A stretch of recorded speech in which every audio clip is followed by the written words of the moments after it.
video today. Gonna do some shout outs, people that have subscribed to the channel and shared and everything. Was gonna do a little bit of welding today, but I had some other stuff I forgot about. The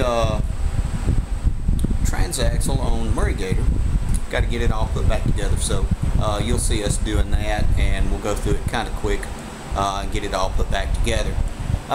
Spin you around here on the whiteboard. Sulphur City Designs, guys. Go to a site, take a look at it. There's a link on my home page.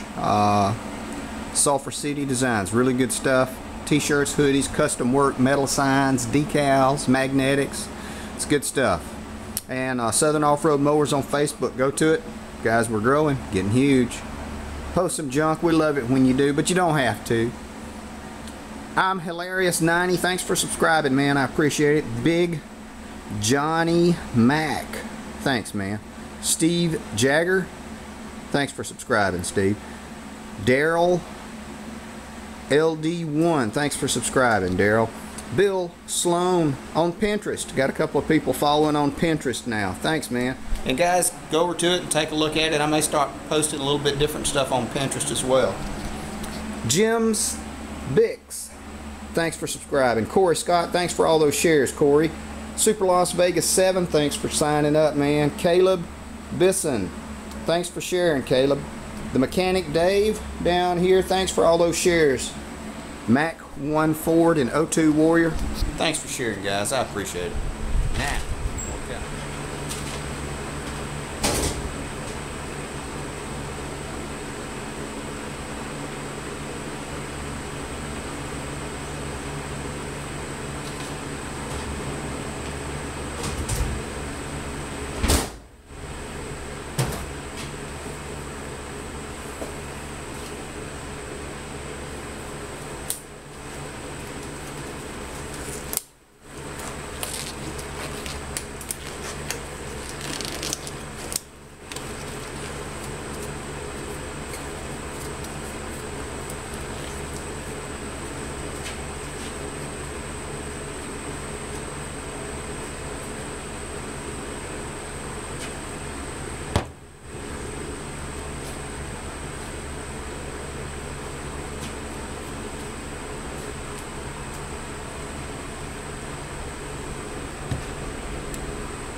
And now,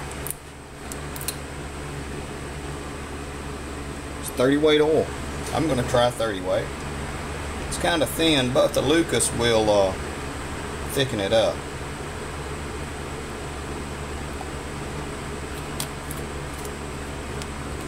Then we'll put the Lucas in at the very end. I'm going to go ahead and get the top of the tranny on there now. Yeah, it's tacking up nicely. More to come. Okay, guys, got the cap on, or the top cover rather. Had to wiggle it and adjust it and everything, but you can see everything's rolling and doing nicely. So this one is pretty much finished. We still got to put the check ball in, and I added the Lucas in. Oh, somebody's calling. Like that. Pulled out my plug there and added it. Now we're going to put the screws in, and we're going to start putting the bolts rather in place. I'm going to start cross torquing. This is aluminum, and it's kind of a wide surface. It's got raised lips and edges on it. We sure don't want to break any, because then we have ruined the top part. Alright guys, get these in. Okay guys, now I do want to show you something. That plug right there can be a pain in the butt to get back in. What I do is I usually just find me a drill bit that is slightly smaller than the hole. Go ahead and put it around there and set that in place. Rubber mallet, because that thing is brittle. That steel is brittle. Wear some goggles. You never know. And you only got 2 eyes. And you tap it in place. There you go. Okay guys, now, alright guys, more to come. This is the hole where we're going to drop in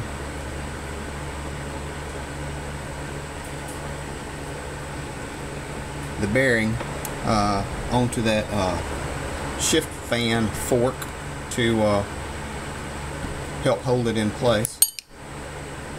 And that thing is a pain in the butt, but we're full of dirt and junk. Just take a pick, a nail, something like that, pick all that stuff out. You don't want these guys to strip. Yeah.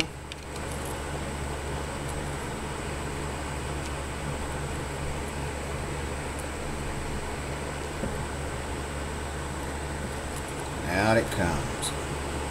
If I had another one, I would replace this one because it is being stubborn. Don't think I do. I'll check after I get it out. Let's see. There we go. Okay guys, I don't know if you can quite see it. You can see the recess or the groove, that shiny bit of metal down in the bottom of that hole where this check ball rides. And this is just a little bit of grease because it'll never get greased again.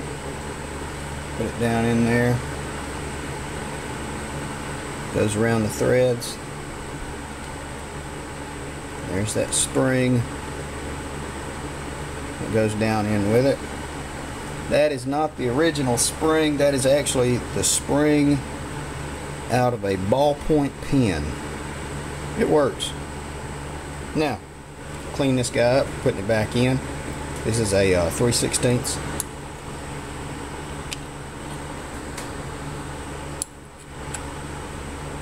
that we're going to be using, hopefully.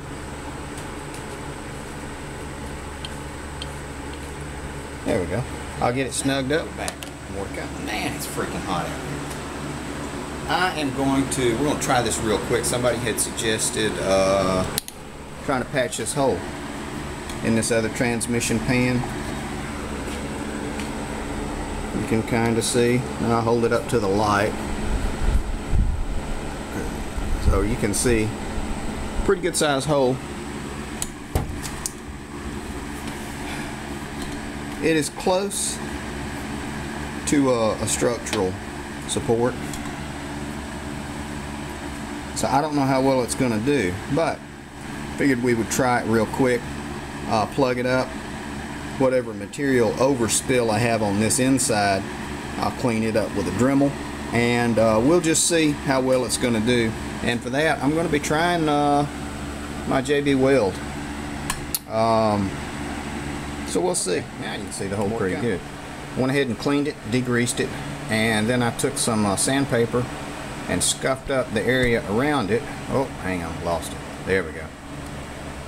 So what I'm going to do is tape off this side and apply it to the outside. We're going to let it cure for a day or two and see what we got, see what we can come out with. I can put a real big blob of it and let it harden on the outside. On the inside, I'm kind of confined because I don't want to catch any of the gears or anything like that. So I'm going to tape it and prep it on the inside. I've already scuffed it on the outside as well. and then we'll see if it's a waste of time or not. More to come, guys. Okay guys, this is what it looks like. The plug looks like from the outside. That's blue painter's tape. And now we're just going to start mixing up the epoxy and applying it. See what we got. Okay guys, more to come. This is the finished product, and we'll see. The only reason I'm doing this is because both bearings are good on that input. You can look inside and see the rolling elements or needle bearings that are in there. Both sides are good. So we'll see. Worst comes to worst, I can apply a little bit more after this dries across the top. When I get an aluminum welder, we won't have this problem. More to come, guys.